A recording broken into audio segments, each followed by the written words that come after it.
제4장.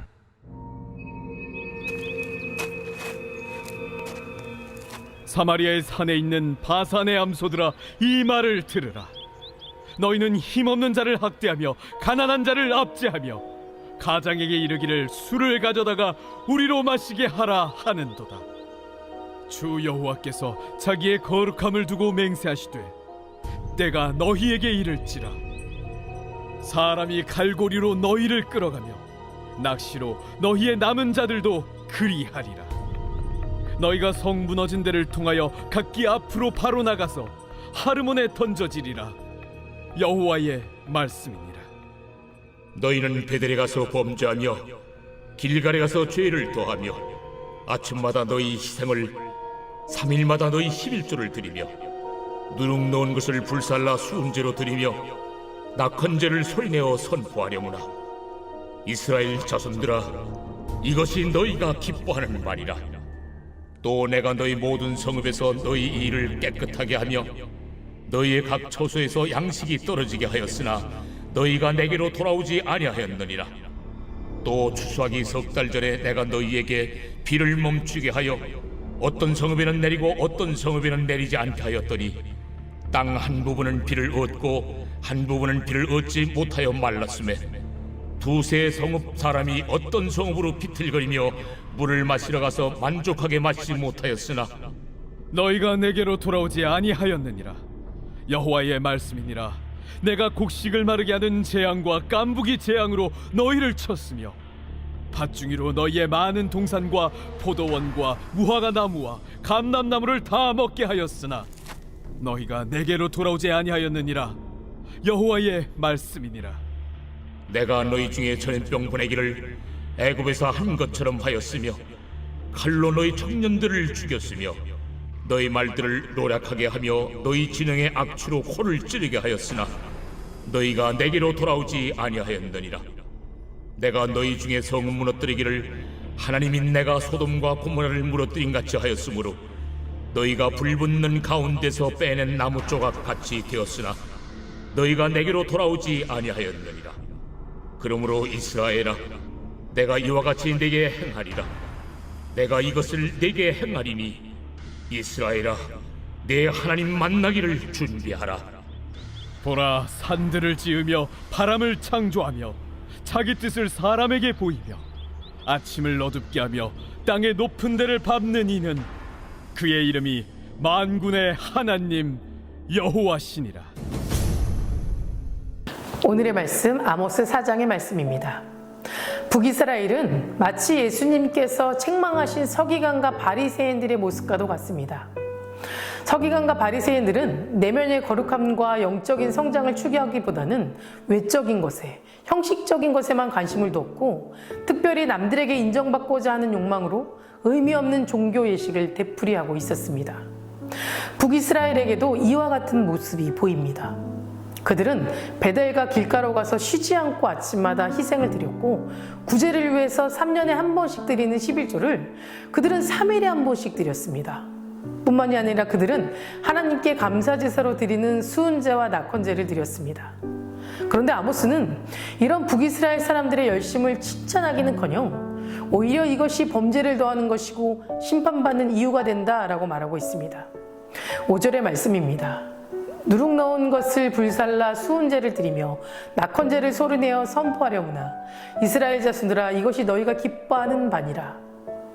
그들의 열심은 하나님과 무관한 것이기 때문입니다. 수은제와 낙헌제를 드렸을 때 기뻐하는 대상이 하나님이 아니라 너희들이라는 것입니다. 다시 말해 그들의 문제는 그들이 종교적 열심을 가지지 않았다는 것이 아니라 그것이 하나님을 위한 것이 아니라 자기 자신을 위한 것에 있다라는 것입니다. 그들이 드리는 제사는 하나님의 말씀에 근거한 것도 아니었고 하나님의 영광을 위한 것도 아니었고 그저 행위에 불과했던 겁니다. 그것은 그들이 드린 수은제와 낙헌제만 보아도 알 수 있습니다. 하나님께 드리는 제사에는 누룩을 넣지 말라는 율법을 무시하고 그들은 누룩 넣은 것으로 하나님께 감사의 제사를 드렸습니다. 수은제와 낙헌제는 하나님께 드리는 감사제인데 그들은 하나님의 말씀과 상관없이 자기들 마음에 내키는 대로 제사를 드렸던 겁니다. 이것은 하나님을 기쁘게 드리는 감사 제사가 아니라 자기들 스스로 만족하고 기쁨을 얻기 위한 것이었습니다. 여러분, 제사를 드리는 가장 큰 목적이 무엇입니까? 그것은 하나님을 기쁘게 하는 데에 목적이 있어야 합니다. 그럼에도 불구하고 자신들의 양심의 가책을 해결하기 위해서 또 영적 탐욕을 만족시키기 위해서 그렇게 드리는 제사는 결코 온전한 제사라고 할 수 없는 겁니다. 이런 제사는 하나님이 절대 연락하지 않으시고 오히려 하나님의 심판을 받게 되는 이유가 된다는 겁니다. 이처럼 북이스라엘 백성들은 온갖 위선에 가득 찬 채 자기 만족을 위한 제사를 드리는 그런 죄를 범하였던 겁니다. 그런데도 하나님은 북이스라엘을 바로 징계하지 않으셨고 거듭 회개할 것을 그리고 거듭 회개할 기회를 주셨습니다. 하지만 안타깝게도 그들은 회개할 기회를 깨닫지 못하고 거부해버렸습니다. 6절과 11절의 말씀을 보면 하나님이 북이스라엘을 회개하도록 하기 위해서 7가지의 재앙을 사용하셨습니다.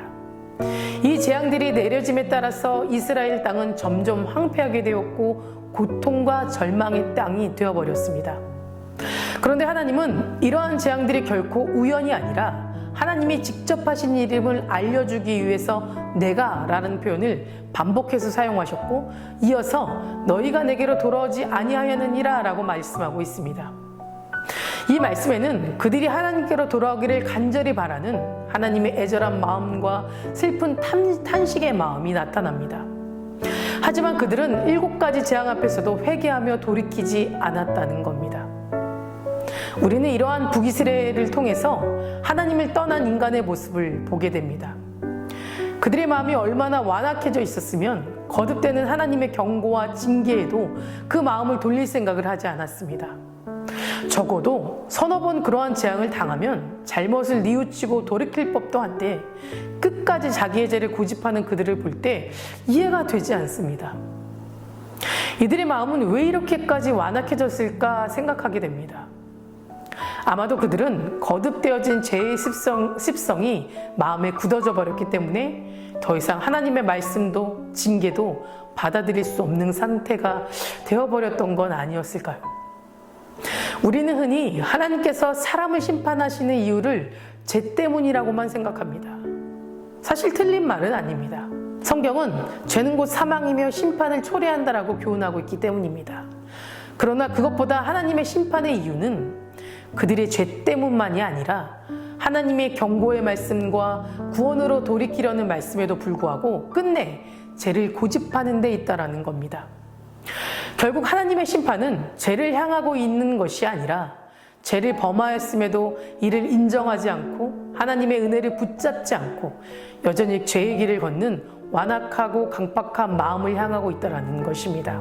우리는 이 사실을 잊지 말고 죄를 멀리해야 하고 혹 죄를 범하였다면 회개하기를 원하는 하나님의 마음을 알고 하나님 앞으로 돌아와야만 합니다. 12절 말씀을 보면 그러므로 이스라엘아 내가 이와 같이 내게 행하리라 내가 이것을 내게 행하리니 이스라엘아 내 하나님 만나기를 준비하라 라고 말씀하고 있습니다. 여기서 하나님 만나기를 준비하라는 것은 좋은 의미가 아닙니다. 앞서 언급한 7가지 재앙에도 불구하고 돌이키지 않는 북이스라엘에 대하여서 하나님의 심판이 임할 것이라는 선언이자 그것을 각오하라라는 말입니다. 이어서 13절의 말씀에는 북이스라엘이 만나야 할 하나님을 산들을 지으며 바람을 창조하며 자기 뜻을 사람에게 높이며 아침을 어둡게 하며 땅의 높은 데를 밟는 이는 그의 이름이 만군의 하나님 여호와시라 라고 말씀하고 있습니다. 결국 이스라엘이 만나야 할 하나님은 권능의 하나님이고 이러한 하나님의 심판을 피한다는 것은 불가능하다라는 뜻입니다. 따라서 이스라엘아 내 하나님 만나기를 준비하라 라는 말씀은 참으로 두려운 심판의 선언인 겁니다. 그런데 내 하나님 만나기를 준비하라 라는 이 말씀은 현재를 살고 있는 우리에게도 동일하게 적용되는 선언이라는 겁니다. 북이스라엘이 하나님을 만나야 했던 것처럼 모든 인간은 이 세상 마지막 때에 다 하나님을 만나게 됩니다. 죽음으로써 모든 것이 끝나버리는 것이 아니라 세상 마지막 때에 다시 하나님의 심판대 앞에 서게 됩니다. 하나님은 북이스라엘 백성들을 향하여 하나님의 두려운 심판을 각오하라라는 의미에서 내 하나님 만나기를 예비하라 라고 말씀하셨다면 지금 우리에게는 장차 심판대 앞에서 부끄럼 없는 삶을 살도록 하기 위해서, 또 죄에서 돌이키게 하기 위해서 내 하나님 만나기를 예비하라 라고 말씀하고 있다는 것을 우리는 알아야만 합니다. 이처럼 하나님 만나기를 예비하느냐 아니면 심판을 준비하느냐에 따라서 우리의 운명은 결정됩니다. 우리에게 주어진 시간은 하나님을 만나기를 예비하도록 주어진 시간입니다. 이 시간을 죄악이나 행하면서 보내는 사람들은 두려운 심판의 하나님을 만나게 될 것이고, 반대로 하나님을 만날 준비를 하는 사람은 영원한 구원의 하나님을 만나게 될 것입니다. 사랑하는 성도 여러분, 우리를 기다리고 계시는 하나님을 심판의 하나님이 아니시고 사랑의 하나님, 그리고 나와 동행하는 하나님 되시기를 간절히 소망합니다. 다 같이 기도하시겠습니다. 오늘은 목요일입니다. 목요일의 공동기도 제목은 다음 세대와 가정을 위해서 기도하겠습니다. 다음 세대 아이들이 예배의 자리를 떠나지 않게 달라고 기도해 주시고, 가정의 예배가 회복되고 세워질 수 있도록 기도해 주시기 바랍니다. 사랑과 은혜가 충만하신 하나님, 하나님께 기쁨으로 예배하길 원합니다. 습관적인 예배가 아니라 전심으로 하나님을 찬양하고 예배하는 삶으로 살아가길 원합니다. 심판의 날에 두려워 떠는 삶이 아니라 하나님 만나기를 예비하며 기뻐하는 삶으로 살아갈 수 있도록 우리의 마음의 중심을 굳건히 세워주시고 우리의 믿음을 붙잡아 주시옵소서. 특별히 다음 세대 아이들과 그 가정을 위해 기도합니다. 다음 세대 아이들에게 주님 축복을 더하여 주시옵소서. 강팍한 세상을 살아가는 우리 아이들에게 진리 되신 하나님 안에 소망을 품게 하시고, 옳은 길 또 선한 길로 인도하시는 하나님을 붙잡고 살아갈 수 있도록 도와주시옵소서. 각 가정마다 아이들과 함께 예배하고 또 기도하는 믿음의 가정을 세워주실 줄 믿습니다. 그 속에서 주님 사랑으로 회복시켜 주시옵소서. 담임 목사님 말씀의 능력을 넘치게 부어주셔서 말씀을 선포하실 때마다 죽은 영혼이 살아나고 병든 자들이 나음받는 역사가 일어나게 하여 주시옵소서.